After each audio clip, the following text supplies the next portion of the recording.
మానవ సమాజంలో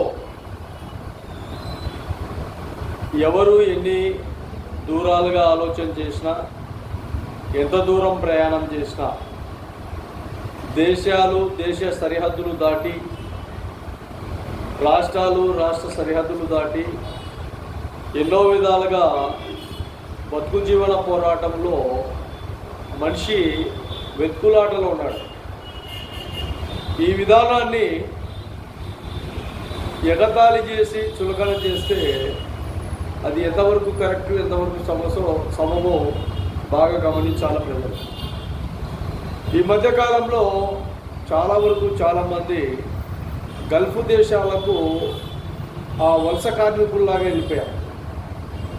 ఆ గల్ఫ్ దేశాలలో ఏ విధమైన పనితనం ఉంది, ఏ విధమైన వర్క్ జరుగుతుంది భారతదేశం నుండి వెళ్ళిన వ్యక్తులకు అని క్లారిటీగా ఆరాధిస్తే వాస్తవంగా ఆ బతుకు జీవన పోరాటం ఇక్కడ ఉంది కదా అని చాలామంది అంటారు.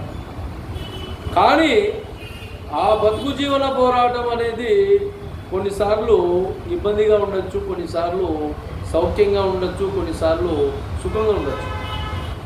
కానీ ఇక్కడ కొంతమంది అప్పులు చేసుకోవడము, కొన్ని విధాలుగా ఇబ్బందులు గురయ్యి అవమానాలు చెందడము, ఒక్కొక్కసారి కుటుంబ కలహాల వల్ల ఇబ్బందులు గురి కావడము, లేదు ఇక్కడ ఉండే సంపాదనలో మన కుటుంబము కరెక్ట్గా బతకలేము, ఇబ్బందులు గురవుతాము అన్న ఆలోచన ఉండొచ్చు. ఎన్నో విధాలతో అక్కడికి వెళ్ళిన తర్వాత ఆ వ్యక్తులు మళ్ళీ ఇక్కడికి వచ్చిన తర్వాత వచ్చి అధికంగా డబ్బులను ఖర్చు చేసుకుంటూ రకరకాలుగా విచ్చలవిడిగా ఇష్టానుసారంగా ఏర్పాటు చేసుకుంటూ తిరుగుతూ 3 సంవత్సరాలు ఉండాం, మేము అక్కడ 4 సంవత్సరాలు ఉండాం, మా వీసా మళ్ళీ రెన్యువల్ చేసుకున్నాం, మాకు రకరకాలుగా ఉంది అని ఆలోచన చేస్తారు.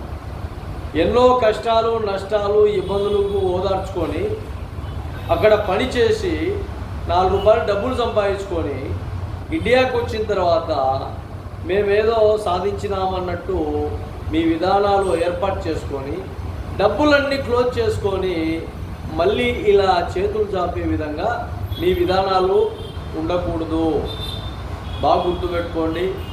మనం ఎందుకు అక్కడ వెళ్ళాము, ఏ విధానంలో వెళ్ళాము, ఎందుకు ఖర్చు చేసుకుంటున్నాము, మళ్ళీ అక్కడి నుంచి ఇక్కడికి వచ్చిన తర్వాత ఎందుకు మనము ఇంకా ఏదైనా చిన్న వ్యాపారాలు చేసుకుంటూ పెట్టుబడి పెట్టుకొని వ్యాపారాలు చేసుకొని జీవించాలన్న ఆలోచన ఎందుకు రావడం లేదో ఒకసారి బాగా ఆలోచన చేయండి.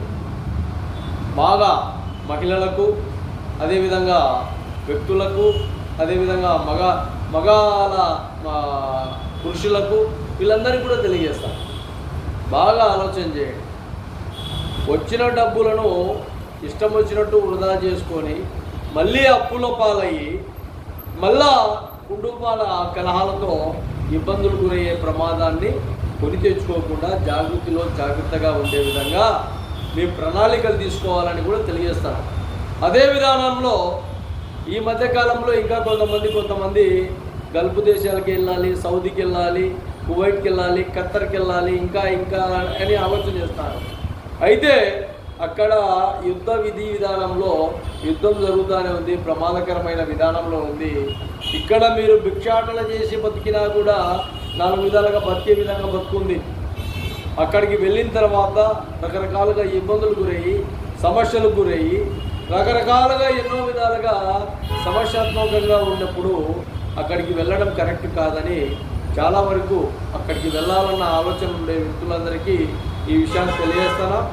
బాగా గుర్తుపెట్టుకోండి, బాగా ఆలోచన చేయండి, మంచి ప్రణాళికలు తీసుకోండి. భారతదేశంలో మంచి భవిష్యత్తు ఉంది, మంచి ప్రణాళికలు ఉన్నాయి, కష్టపడి పనిచేసే విధానంలో ఉంది, ఏదైనా చిన్న వ్యాపారం చేసుకునే విధానంలో ఉంది.